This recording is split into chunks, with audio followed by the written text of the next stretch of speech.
안녕하십니까, 이화섭의 아니면 말고입니다. 오늘 2월 18일은 대구 지하철 참사가 일어난 지 17주기가 되는 날입니다. 다들 그날을 어떻게 기억하고 계시나요? 저는 그때 대학교 새내기 오리엔테이션 때문에 경남 양산에 있었습니다. 하필 그때 휴대폰 배터리가 다 나가서 전원이 꺼져 있었거든요.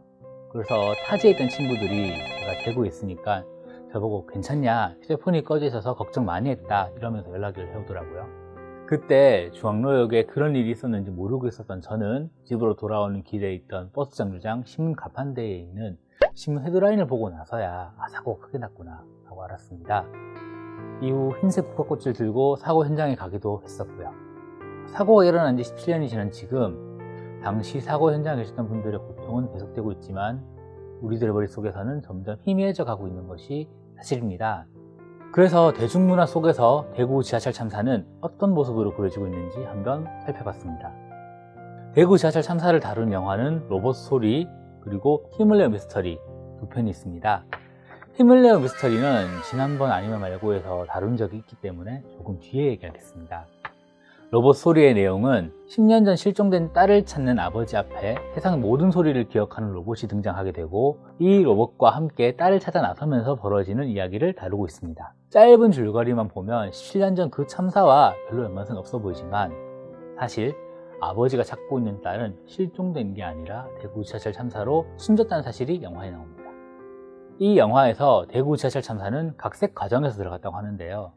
이 영화를 만든 이호재 감독이 시내21과 한 인터뷰에 따르면 각색 당시가 2013년, 그러니까 대구 지하철 참사 10주기였다고 합니다.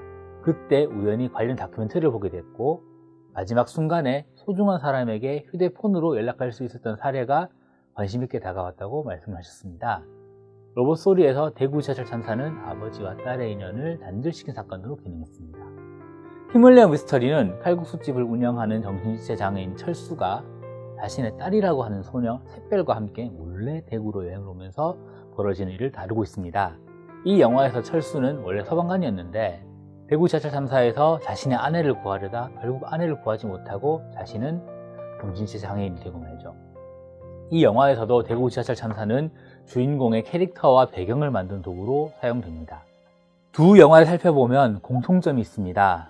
대구 지하철 참사가 분명히 주인공의 캐릭터에 영향을 미친 사건이긴 하지만 주인공의 삶과 촘촘히 엮어지는 사건이라기보다는 하나의 배경에 그치고 만다는 점입니다.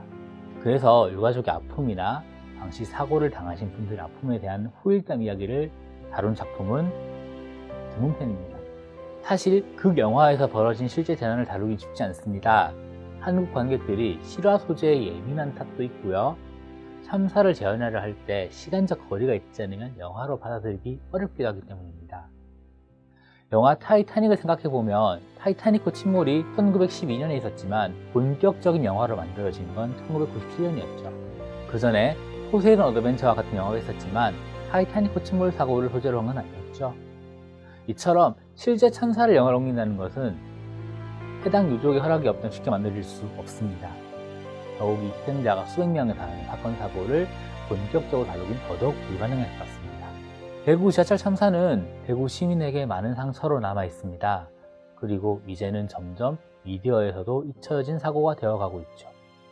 이 사고가 본격적으로 미디어의 소재가 되기는 아직 힘들겠지만 언젠가는 유가족과 당시 사고 생존자들을 어루만지는 무언가가 나올 수 있길 기대해 봅니다.